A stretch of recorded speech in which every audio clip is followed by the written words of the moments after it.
Hi, I'm Jo Wong, and I'm super excited for you to start this journey with me. This YouTube channel is specifically to give people a space to ask questions and discuss what it's like to maybe be in a corporate or career space where there's not a lot of people that look, sound, or have your background, and how do you really maneuver and work in that space. I also wanted to kind of discuss the work-life balance piece and how you can bring your authentic self to work. I've been in the corporate space for almost 12 years, and many times I was the only one in the room that looked and sounded like me. And with that, there's a lot I learned. And I want to be able to share that knowledge, information, tips, and tricks with all of you.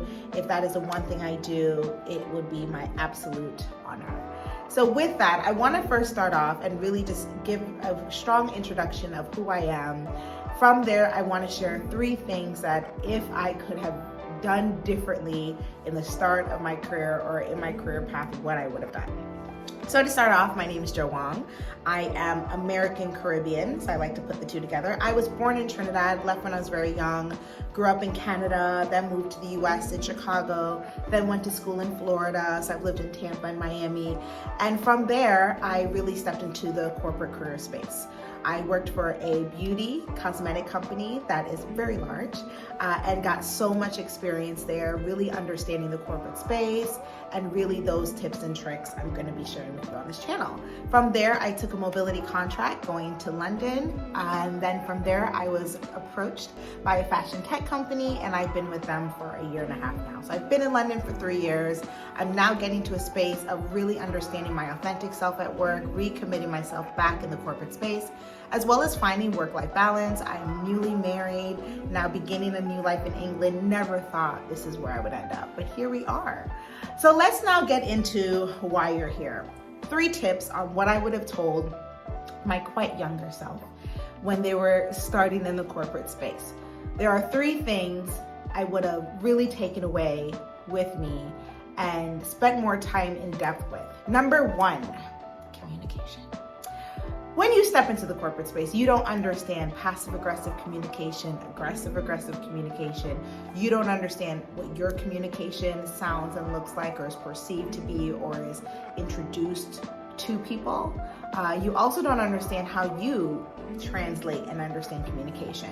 Something that's interesting a lot in a corporate space is a global space. So you have people from many different backgrounds, cultures, languages. So a lot can be lost. We can all speak English, but not speak English. So spending time to really understand the communication of your organization, of yourself, getting feedback from colleagues on, when I send you email communications, are there ways I can improve? Or giving people feedback. When you email certain things, you don't give the full details. I really wish I would have spent more time on that in the beginning of my career. It would have helped me tremendously. Number 2, documentation. Documentation is your friend. From the time you start a position to the time you're stepping from one company to the next company, documentation. Understanding in paper, pen to paper, what your role is, what the expectations of your role are. When you're having a meeting with your manager, with a contributor, with a colleague, are you taking notes? Are you sending a recap?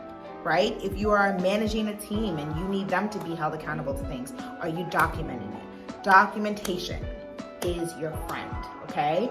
And I started to understand this the past 3 to 5 years, and now I document everything, okay? Good and bad, right? So each month I take time to write down all the great things I did for the year. So when I have my end of year, it's really easy. Or if I just get stopped and ask some of my contribution and some of my accomplishments, I'm able to do that. Also, in times when I've been questioned on things or had to really pull up some information, documentation has always helped your friend out. Last but not least, emotional intelligence, right? So a lot of us think we are professional and good at our jobs, but do we practice emotional intelligence? Emotional intelligence is really being able to take a step back, objectively look at a moment and your response to it. Is your response coming from a bias or maybe an emotional trigger you have? Right? Also, taking the time to manage up, discuss with other colleagues, be able to give feedback, be able to receive feedback in an objective way. That's all emotional intelligence. And I really could have spent more time understanding that.